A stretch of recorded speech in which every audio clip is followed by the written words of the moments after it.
और अब चलते हैं प्राणायाम की ओर। प्राणायाम किस प्रकार आपके लिए लाभदायी हो सकते हैं एसिडिटी की समस्या में। सबसे पहले हम करेंगे चंद्रभेदी प्राणायाम।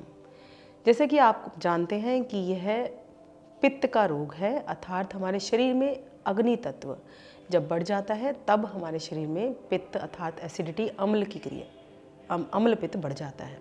तो हम चंद्रभेदी प्राणायाम के लिए किसी भी आसन का सुखपूर्वक आसन का चयन करेंगे जिसमें भी आप आराम से शांति से बैठ सकते हैं। दोनों हाथ ज्ञान मुद्रा में रखेंगे और चंद्रभेदी प्राणायाम के लिए अपने दाएं हाथ से, ध्यान रखिए आपको हमेशा अपने दाएं हाथ से मतलब राइट हैंड से आपको प्राणायाम मुद्रा बनानी है। पहले दोनों उंगलियों को मोड़ लीजिए, बाद की दोनों उंगलियों को खड़ा कर लीजिए। इस प्रकार नासिका पे अंगूठा आपकी दाई नासिका पर और उंगलियां आपकी बाई नासिका पर।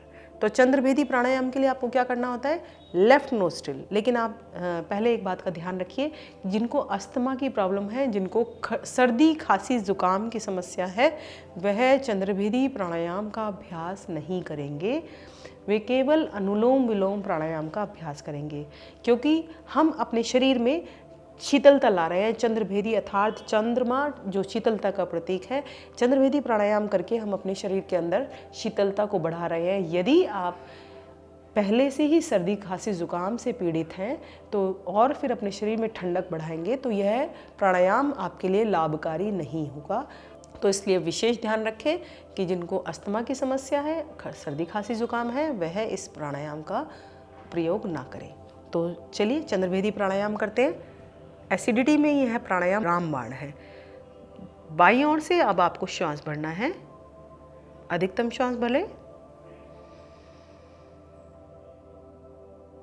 अब बाएं नासिका छिद्र को मतलब लेफ्ट नोस्ट्रिल को बंद कर दीजिए फिंगर्स के टच से और राइट नोस्ट्रिल को खोल दीजिए और श्वास को बाहर कर दीजिए।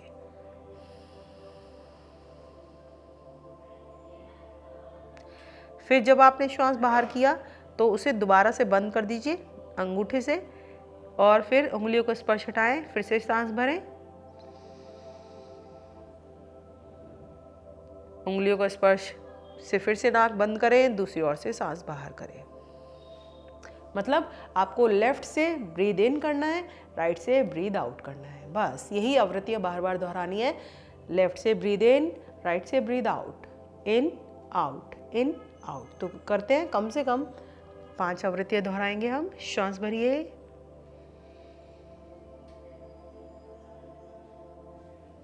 नाक को बंद कीजिए, दूसरी ओर से खोलिए, श्वास को छोड़िए। फिर से नाक को बंद कीजिए, दूसरी ओर से उंगलियों का स्पर्श हटाएं, श्वास भरें।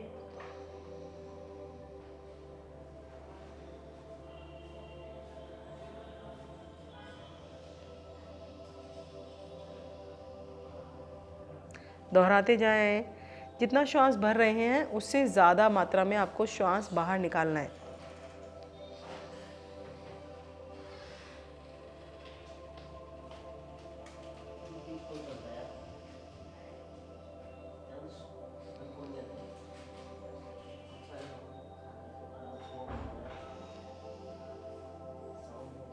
जब दाईं ओर से आपका श्वास बाहर आओ तो हाथ को नीचे कर शांत बैठें।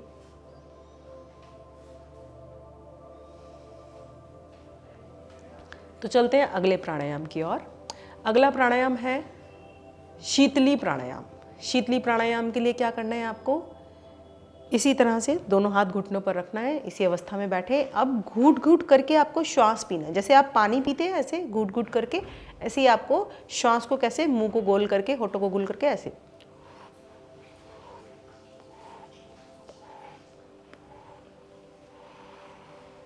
और अंत में पूरा भर के रुकिए।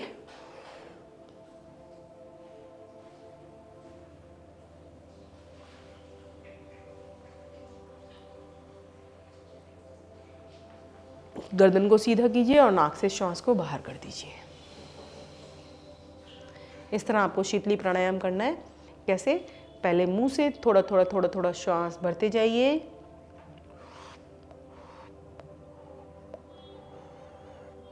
गर्दन को हमने इसलिए झुकाया है जिससे कि हमारा श्वास बाहर ना जाए।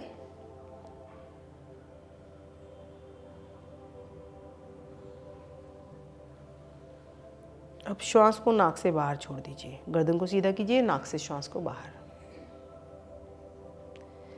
चंद्रभेदी प्राणायाम के भी अनेकों प्रकार हैं और शीतली प्राणायाम के भी अनेकों प्रकार हैं। जो सबसे सरल प्रकार है वही हम आपको बता रहे हैं कि प्रारंभिक अवस्था में आप सरल विधि को अपनाएं और धीरे धीरे अपनी अवस्था को अभ्यस्त बनाएं और फिर अच्छे से अच्छे प्राणायाम आप कर पाएँ।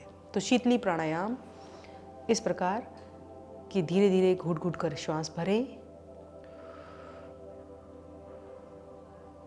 श्वास भरकर रुकें, जितनी देर रुक सकते हैं रुकें, अन्यथा गर्दन को सीधा करें, श्वास को नाक से बाहर कर दें। इसी क्रम में चलते हैं अगले प्राणायाम की ओर, शीतकारी प्राणायाम। शीतकारी प्राणायाम जिनके दांतों में किसी भी प्रकार की समस्या है उन्हें नहीं करना है। यदि दांत दर्द होता है या कोई भी प्रकार की सूजन है, किसी भी दांत का कोई भी प्रकार का रोग है, तो शीतकारी प्राणायाम नहीं करना है उनको। और शीतकारी कैसे करते हैं, हम दांतों को भींच लेते हैं ऐसे। अब दांतों के अंदर से हमें हवा भरनी, कैसे,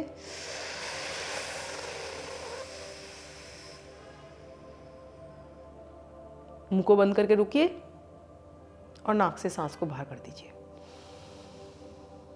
ठीक है, कैसे, सांस जो लेना है दोनों दांतों को, आगे के दांतों को मिलाकर, जब दांतों के अंदर से श्वास भरना है सी की आवाज आएगी और फिर नासिका से श्वास को बाहर, कैसे,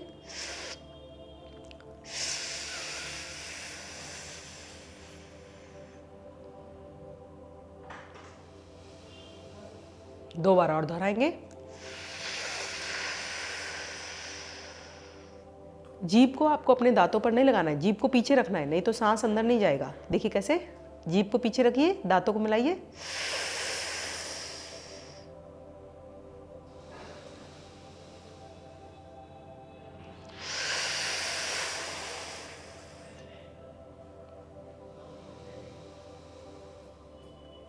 तो ये था शीतकारी प्राणायाम का अभ्यास। इसी प्रकार के अभ्यासों से आप अपने एसिडिटी के रोग को दूर भगा सकते हैं। खांसी, सर्दी, जुकाम की समस्या है, वे निराश ना हो, वो प्राणायाम के अभ्यास में अनुलोम विलोम प्राणायाम का अभ्यास करेंगे। अनुलोम विलोम प्राणायाम के लिए दोनों हाथों से मुद्रा बनाएं, ज्ञान मुद्रा। दाएं हाथ से प्राणायाम मुद्रा बनाएं, नासिका पर ले जाएं अंगूठे को और दाईं ओर से मतलब राइट नोस्ट्रिल से इनहेल करें, नासिका छिद्र को बंद करें और बाईं ओर से सांस को बाहर करें। जिस ओर से सांस को बाहर किया उसी ओर से भरें, वापस अंदर लें। उंगलियों के स्पर्श से नासिका छिद्र को बंद करें, दूसरी ओर से बाहर।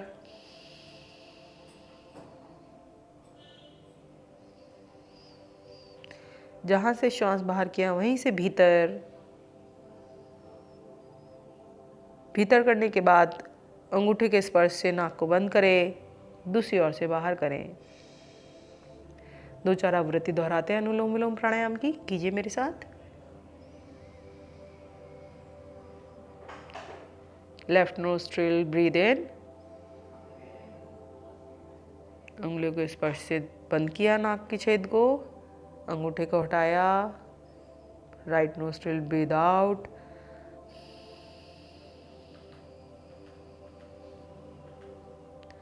जहां से ब्रीद आउट किया वहीं से ब्रीद इन,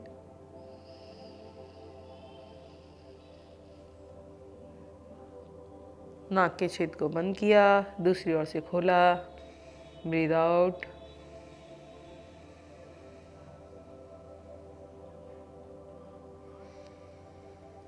ब्रीद इन,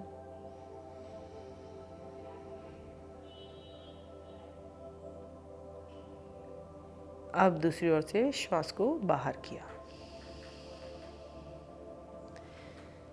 ध्यान रखिएगा कि जिस छिद्र से आपने श्वास भरना प्रारंभ किया है, अपनी आवृत्ति को खत्म करते हुए उसी छिद्र से आप श्वास को बाहर छोड़ते हुए अपनी आवृत्ति को समाप्त करेंगे।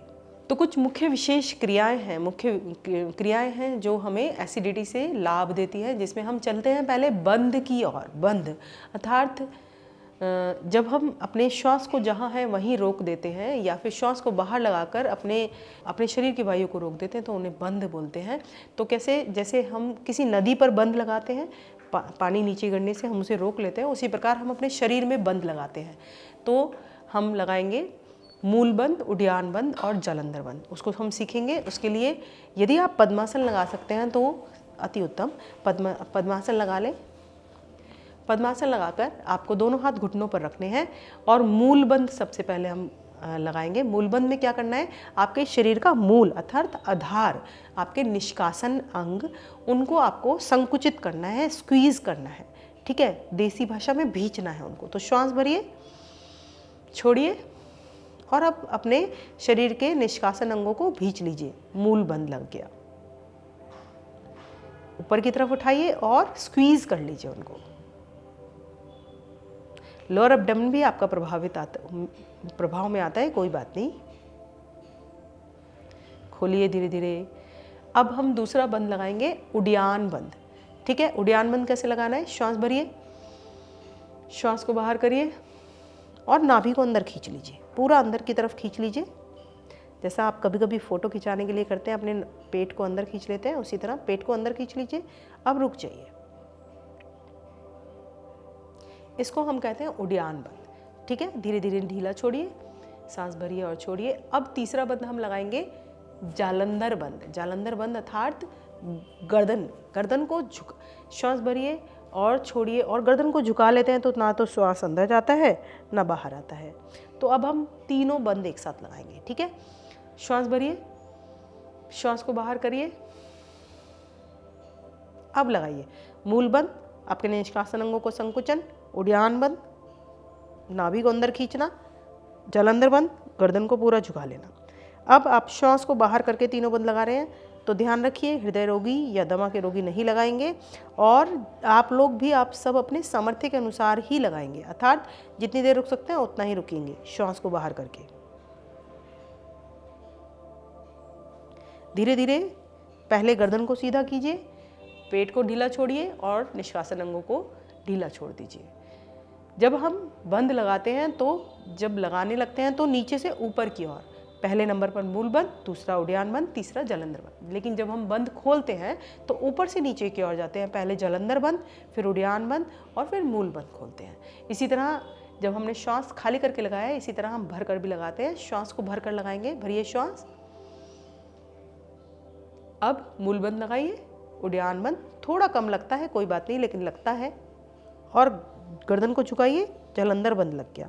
तीनों बंधों को लगाकर रुक जाइए।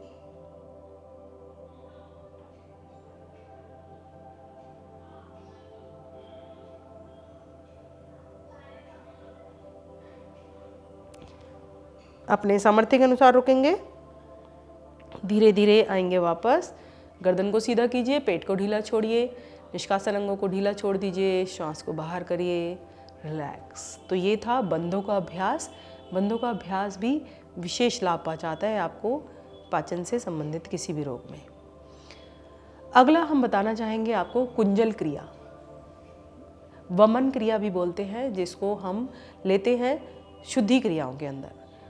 कुंजल क्रिया में आपको क्या करना होता है कि आपको निवाया पानी पीना होता है। कैसे? आपने निवाया पानी का एक जग अपने पास रखा, एक मुद्रा में आप बैठे और आपने एक गिलास अपने पास रखा और उस गिलास में पानी डालते डालते 3-4 गिलास, जितना भी आप अपने शक्ति से पी सकते हैं उतना आपने पानी पी लिया।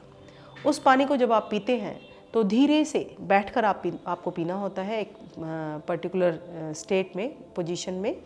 और जब आपने पानी पिया तो धीरे से आप खड़े होते हैं एल शेप में और अपने पेट पर हाथ लगाते हैं, अपने बीच की दोनों उंगलियों से, अपने स्टार्टिंग फिंगर से हाथ मुंह में डालते हैं और जितना भी पानी होता है वह बाहर आ जाता है और इससे इंस्टेंट रिलीफ मिलता है आपको एसिडिटी में। यदि कभी आपको इस तरह की समस्या हो तो आप कुंजल क्रिया अवश्य करें। कुंजल क्रिया बहुत ही लाभकारी है एसिडिटी की समस्या के रोग को दूर करने में। तो पहला हमने बताया आपको बंध और दूसरा बताया कुंजल क्रिया। इस तरह से आप इस रोग से उबर सकते हैं, हमेशा के लिए आप इस रोग से निजात पा सकते हैं। अब हम बात करते हैं भोग की अर्थात भोजन की, क्योंकि एसिडिटी का समस्या पाचन संबंधी विकार है और पाचन संबंधी विकार है तो हमें अपने भोजन पर विशेष ध्यान देना है। और एसिडिटी ऐसी समस्या है जिसे आप भोजन की गुणवत्ता से और यौगिक अभ्यास से सुधार सकते हैं। तो सबसे पहले आपको जो भोजन करना है वह धीरे धीरे चबा चबा कर करना है। कहा जाता है कि हमारे मुंह में 32 दांत हैं, तो एक कौर को एक बाइट को हमें कम से कम 32 बार चबाना चाहिए। चलिए 32 बार चबाने का समय हम सबके पास नहीं भी है तो कम से कम इतना तो चबाएं कि जो हमारे दांत चबाएं तो हमारी आंतों को अधिक कार्य ना करना पड़े। कहा जाता है कि यदि हमारे दांत नहीं चबाते तो हमारी आंतों को चबाना पड़ता है और इसीलिए सारी समस्याएं उत्पन्न होती हैं। तो आप अपने भोजन को धीरे धीरे चबा चबा कर खाएं। दूसरा, आप पानी कैसे पीते हैं? पानी तो आप पूरा पीते हैं जितना आपको बोला गया 3 से 4 लीटर, लेकिन पानी पीते हैं आप बोतल लेकर और इस तरह से गट गट गट गट पानी पीते हैं, जो कि आपके शरीर में जाकर आपको लाभ नहीं दे पाता। जितना लाभ देना चाहिए उतना लाभ नहीं दे पाता। तो आपको गिलास से घूट घूट करके अपने स्लाइवा को मिक्स करके तब उसे पानी को पीना है। और यही हम भोजन के लिए कह रहे हैं। जब भोजन आप धीरे धीरे चबा चबा कर खाते हैं तो वह बहुत ही आपके स्लाइवा के साथ मिक्स होकर जाता है, तो उसे पचाने में आपके पाचन संस्थान को बहुत ज़्यादा कार्य नहीं करना पड़ता। तो जब आप पानी ऊपर से पीते हैं तो वो इतना पौष्टिक आपके लिए नहीं साबित होता जब आप गिलास से पानी पिएंगे। बेशक आप 3 से 4 लीटर पानी पी रहे हैं, लेकिन अगर आप बोतल से पानी पी रहे हैं तो वह आपके लिए लाभदायक या सिद्धकर नहीं साबित होगा। तो पानी आपको घूट घूट करके गिलास से पीना है। आपको बासी भोजन से परहेज करना है।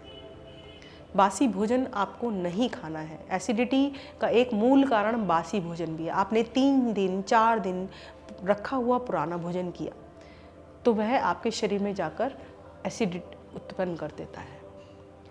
दूसरा, जैसे हम बता ही चुके हैं कि आपको तले हुए भोजन से, मसालेदार भोजन से परहेज करना है। अब इसी श्रेणी में हम बताएंगे कि आपको सुबह उठकर उषापान करना है।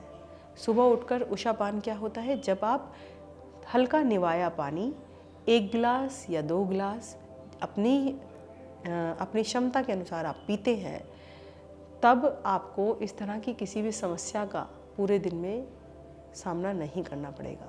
तो सुबह उठकर आपको निवाया पानी पीना है और आपको सलाद, फल अच्छी मात्रा में सेवन करना है। आपको फाइब्रस फूड खाना है, अर्थात चोकर सहित आटे की रोटी खानी है। सब्जियों का अधिक प्रयोग करना है।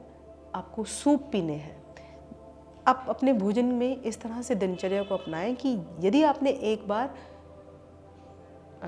बार आपने गरिष्ठ भोजन लिया, अर्थात आपने रोटी सब्जी खाई है, तो दूसरी बार आप लिक्विड लेंगे किसी भी तरह का, या सूप ले लीजिए, जूस ले लीजिए, या फिर कुछ ना बने तो नींबू पानी ले सकते हैं। तो इस तरह से अगर आप अपनी दिनचर्या को भोजन में बनाएंगे, भोजन की दिनचर्या को बनाएंगे, तो आपको इस तरह की समस्याएं नहीं होंगी। और अब हम आते हैं अपने मुद्रा पर। मुद्रा के लिए जलोदर नाशिनी मुद्रा, जो कि एसिडिटी में रामबाण का कार्य करती है। कैसे? आपको अपनी लिटिल फिंगर को इस तरह से मोड़ना है और अंगूठे से उसे दबाना है और ये 3 उंगली खड़ी करनी है। इसको स्काउट गाइड चिन्ह भी कहते हैं, स्काउट गाइड चिन्ह। ठीक है, तो ये इस तरह से होगा और आप यहाँ पर रखें और गहरा सांस भरें और छोड़ें। जैसा कि हम आपको हमेशा बताते हैं मुद्रा के बारे में, आपको भोजन करते हुए मुद्रा कभी नहीं लगानी है। आपको कब करना है मुद्रा, कब लगानी है? भोजन करने के 15 मिनट बाद लगानी है। और दूसरी बात, यदि आप इस तरह से मुद्रा लगाकर गहरा श्वास भरते हैं और छोड़ते हैं तो आपको अधिक लाभ मिलता है। और यदि आपके पास इतना समय नहीं कि आप खाली बैठकर मुद्रा लगाएं, तो आप अपने दाएं हाथ से अपना काम करते रहें और बाएं हाथ से आप मुद्रा को लगा लें। तो आशा करते हैं आप इस मुद्रा का अवश्य लाभ उठाएंगे। अपने किचन टिप की। किचन टिप के लिए आपको एल्कलाइन अर्थात क्षारीय भोजन का सेवन करना है, जिसमें एलोवेरा बहुत ही लाभदायक है।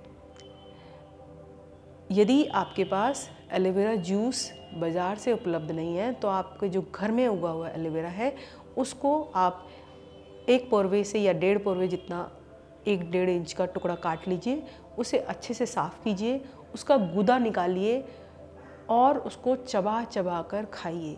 अपने मुंह में उसको चबाइए, उसका लार मिक्स होने दीजिए और फिर उसको सटक जाइए। प्रतिदिन आप एलोवेरा जूस या फिर एलोवेरा के गूदे का सेवन कीजिए, आपको एसिड की समस्या नहीं होगी। तो आशा करते हैं हमारे बताए गए उपयोगों द्वारा आप ज़रूर लाभ उठाएंगे और इस रोग से निजात पाएंगे। तो आते हैं अपने सुविचार पर। दुनिया में कोई भी चीज़ कितनी भी कीमती क्यों ना हो, लेकिन नींद, आनंद और शांति से कीमती कुछ नहीं। तो मिलते हैं अगले एपिसोड में। नमस्कार। PMC हिंदी बदले जीवन।